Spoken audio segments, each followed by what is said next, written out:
नमस्कार दोस्तों, आप सब तो जानते ही हैं कि विश्वास एक बहुत बड़ी चीज होती है। और अगर विश्वास ऊपर वाले पे हो तो उस विश्वास का क्या कहना।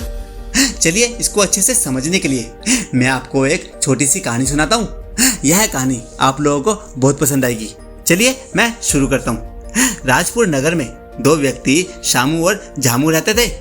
दोनों ही थोड़े आलसी थे और भाग्य पर विश्वास करते थे। शामू कहता, यदि राजा विक्रम सिंह मुझे कुछ देता है तो मेरा गुजारा हो पाता है, अन्यथा मेरे पास तो कुछ भी नहीं है। वही झामू कहता है, भगवान भोलेनाथ मुझे कुछ देते हैं तो तभी मेरा गुजारा हो पाता है, वरना मेरे पास भी कुछ नहीं है। एक दिन राजा ने दोनों को बुलाया और यह बातें उनके मुंह से सुनी।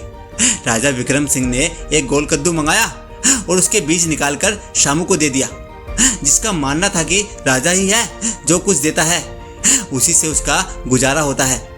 राजा को भी अब लगने लगा था कि सच में वही दाता है। शामू उस कद्दू को पाकर बड़ा ही खुश हुआ और बाजार में जाकर उसे 4 पैसे में बेच आया।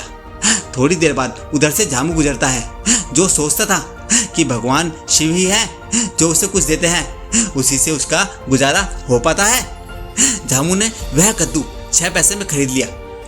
कद्दू लाकर जब उसे सब्जी बनाने के लिए उसने काटा तो उसमें से बहुत सारे पैसे निकले और कुछ सोने के सिक्के भी।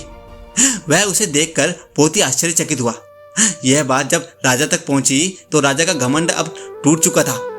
सारी बातें जानने के बाद उसने कहा, हे भगवान, असली दाता तो आप ही हैं, आपसे बड़ा कोई नहीं है। अब उसको शायद अपनी गलती का एहसास हो चुका था और वह भी अब भगवान पर विश्वास करने लगा था। धन्यवाद दोस्तों।